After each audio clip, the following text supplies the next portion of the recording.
15 November 1989 रोजी पाकिस्तान विरुद्ध भारताकडून पदार्पण केले.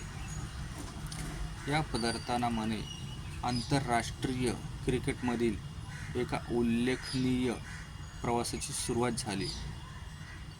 सचिनने आंतरराष्ट्रीय क्रिकेटमध्ये पदार्पण करण्यापूर्वीच देशांतर्गत क्रिकेटमध्ये धुमाकूळ घातला होता. त्याने वयाच्या 15व्या वर्षी मुंबईसाठी रणजी ट्रॉफीमध्ये पदार्पण केले.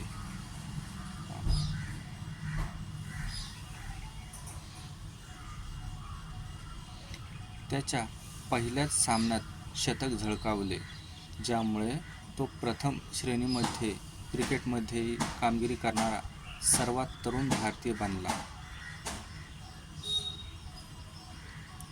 तेंडुलकरच्या सुरुवातीच्या आंतरराष्ट्रीय कारकिर्दीत महत्त्वपूर्ण टप्पे आणि जलद वाढ झाली.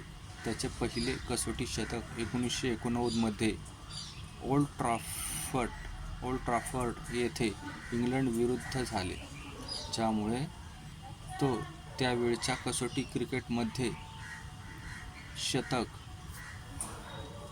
झळकावणारा दुसरा सर्वात तरुण क्रिकेटपटू बनला.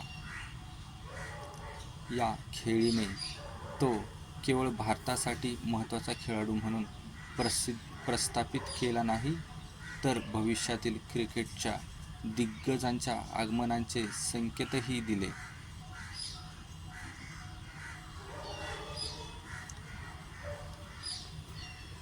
1990च्या सुरुवातीच्या काळात तेंडुलकरांच्या कसोटी आणि एकदिवसीय आंतरराष्ट्रीय ODI स्वरूपातील सातत्यपूर्ण कामगिरीने त्याची प्रतिष्ठा मजबूत केली.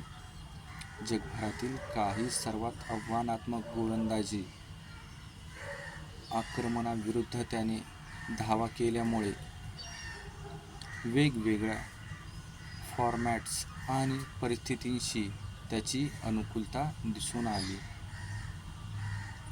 त्याचे पहिले एकदिवसीय शतक 1994 मध्ये ऑस्ट्रेलियाविरुद्ध झाले, ज्यामुळे त्याचा एक मजबूत फलंदाज म्हणून दर्जा वाढला. चाहत्यांनी त्याचे खूप कौतुक केले. तर सचिन तेंडुलकर यांचा प्रवास याबद्दल आपण माहिती आणखीन जाणून घेणार आहोत. तर आमच्या चॅनलला लाईक व सबस्क्राईब करा. धन्यवाद.